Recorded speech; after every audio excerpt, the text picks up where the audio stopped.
does not promote any violent, harmful, or illegal activities. All content provided by this channel is meant for an educational purpose. শিক্ষক দিবস মানেই আমরা ভাবি সম্মান, শ্রদ্ধা আর জাতি গঠনের মূল কারিগরদের প্রণাম।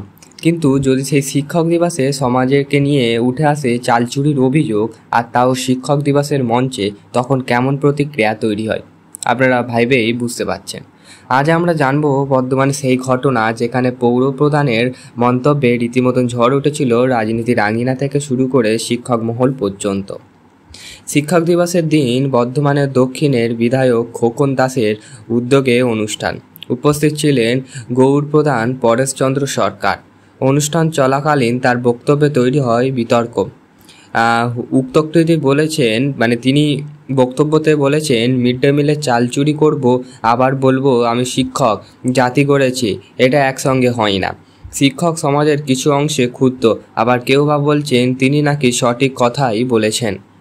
নানান রকম বক্তব্যে তার কথা উঠে এসেছে। মিড ডে মিল প্রকল্প আসলে কি? সংক্ষেপে বলে রাখি, ছাত্রদের পুষ্টি, গরিব পরিবারের সন্তানদের যাতে স্কুলে আসতে আগ্রহ প্রকাশ করে, যাতে স্কুলে এসে তারা খেতে পায়, তার জন্য সরকারের উদ্যোগে একরকম টিফিনের ব্যবস্থা বা খাবারের ব্যবস্থা, যাতে তারা পেট ভরে খেতে পারে, সেটাকেই মিড ডে মিল বলা হয়। এটা সম্ভবত আমাদের তৃণমূল সরকারের সময় থেকে মাননীয় বন্দ্যোপাধ্যায় চালু করেছে একটা খুব ভালো উদ্যোগ বলতে পারেন, যেটা আমাদের মমতা বন্দ্যোপাধ্যায় চালু করেছে সবথেকে প্রথম। সম্ভবত সারা দেশে মিড ডে মিল দুর্নীতি নিয়ে বহু খবর হয়েছে। পশ্চিমবঙ্গে অভিযোগে এসেছে চাল, ডাল বা বাজেট নিয়ে কারচুপি। তাই পৌরপ্রধানের মন্তব্যে যে শূন্য থেকে আসেনি, তার পেছনে কি বাস্তব প্রেক্ষাপট আছে? তিনি বলছেন, একদিন সব প্রাইমারি স্কুলকে ডেকেছিলেন। অভিযোগ ছিল মিড ডে মিল সঠিকভাবে চলছে না। কিছু শিক্ষক নাকি নিজেরাই স্বীকার করছে, আমি বেশি নিইনি, কিছু নিয়েছি। এরপরেই তিনি সরাসরি বললেন, চোরকে চোর বলতে আমার এক সেকেন্ডও দ্বিধা লাগে না। অর্থাৎ তিনি সবার দিকে আঙুল তুলছেন না, তবে দোষীকে ছেড়ে কথাও বলছেন না তিনি। বিজেপি নেতা দিব্যজ্যোতি সিংহ রায় মন্তব্যকে সমর্থন করেন, বললেন, যদি শিক্ষকরা চাল চুরি করে তাহলে সেটা মেনে নেওয়া যায় না। এ বিষয়ে রাজনীতির মঞ্চেও আলোচিত হচ্ছে। অন্যদিকে বিরোধীরা সুযোগ নিচ্ছে শাসক দলের বিরুদ্ধে তোপ দাগাতে। শিক্ষা মহলের প্রতিক্রিয়া, অনেক শিক্ষক ক্ষুব্ধ, শিক্ষক দিবসে এমন মন্তব্য অপমানজনক। কেউ কেউ বলছেন, কথা বলার ভঙ্গি ভুল হলেও বাস্তবটা সত্যই বলেছেন।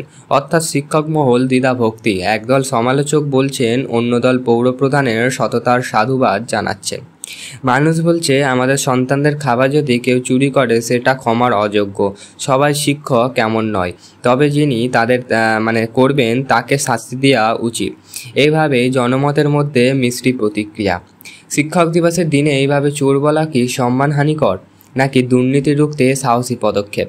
সমাজের গঠনের মূল কারিগরদের মধ্যে যদি এমন অভিযোগ থাকে, তবে ভবিষ্যৎ প্রজন্মে শিক্ষার কতটা সুরক্ষিত? মিড ডে মিল দুর্নীতির বন্ধে কি পদক্ষেপ নেওয়া উচিত?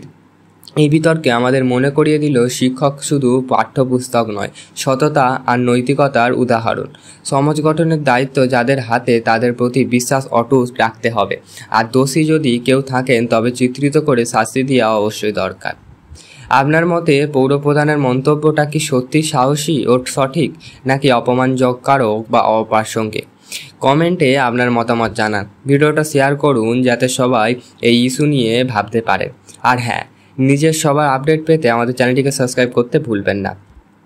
খবরটা কতটা সত্যি তা আমরা জানা নেই, কিন্তু কোন শিক্ষক যদি এইরকমভাবে ছাত্রদের মিড ডে মিলের খাবার নিজের হাতে হাতিয়ে নেয়, তাহলে এটা সত্যিই একটা খারাপ ঘটনা। এটার বিরুদ্ধে তাকে শাস্তি পাওয়া উচিত বলে আমাদের মনে হয়।